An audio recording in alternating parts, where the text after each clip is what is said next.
Chapter 53. Cinder beat her wings across the night sky. The wind was cold against the scales, but she ignored the chill. She pressed on, determined to find the purple dragon and the guardian candidates. The moons covered the land in an unearthly red violet. They seemed to be foreshadowing what was to come, and the dragon shuddered. No, I won't think that way.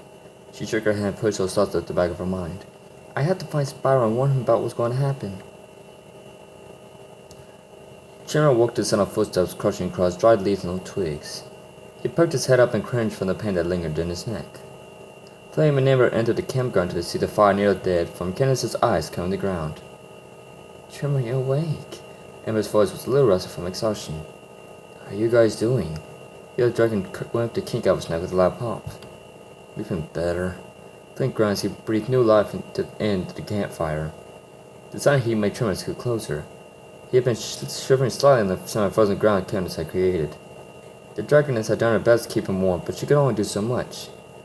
Any luck? Candace asked worriedly. Amber shook her head sadly and sat down beside the fire. Did anyone see what happened to her out on the battlefield? Tremor asked as he sat up on his haunches.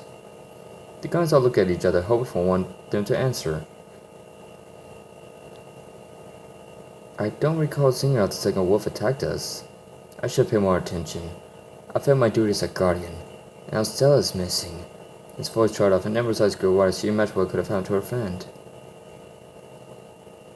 You don't suppose she's... Don't talk like that! Kenneth stopped and cut the fire and jumped in surprise. We haven't found her, but that's just probably because it's dark out. Keep searching until we find at least something. Their attention was grabbed from a faint glow among the trees. Sparks from the campsite followed closely by Spyro. Both of them looked exhausted. Find anything? Flynn inquired as he sat down next to Amber. Nothing, Sparks replied. It's like she vanished into thin air or something. Damn! Tremor slumped upon the ground and shook the whole earth. We should have been looking out for her. Tremor, calm down. Ken scooted closer to him in hopes of settling him down.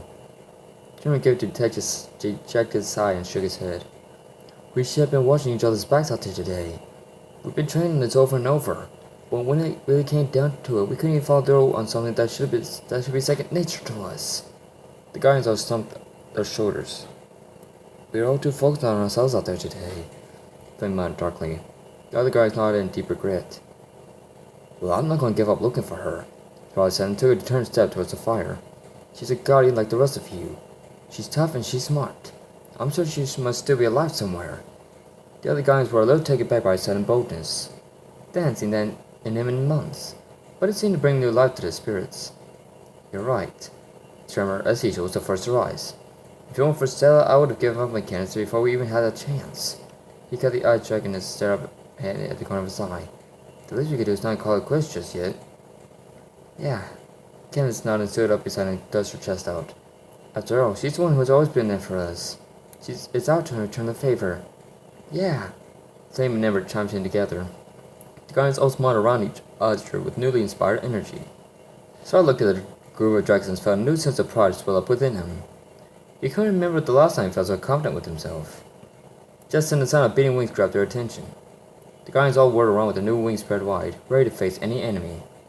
The sound of the wing beats grew quieter, and next thing they knew, a shout flew overhead. Spyro! Fenrir's voice called out. Cinder? Spyro squinted against the light of the fire into the dark sky above. The shout hovered overhead before dropping into the firelight.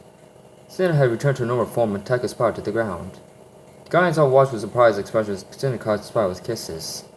They were a bit hesitant about her presence, but Spyro stopped to put their minds at ease. When Cinder got off of Spyro, she turned to the others with an excited look on her face. It's so good to see you all again. It felt so good to be back with her friends that Cinder couldn't contain herself.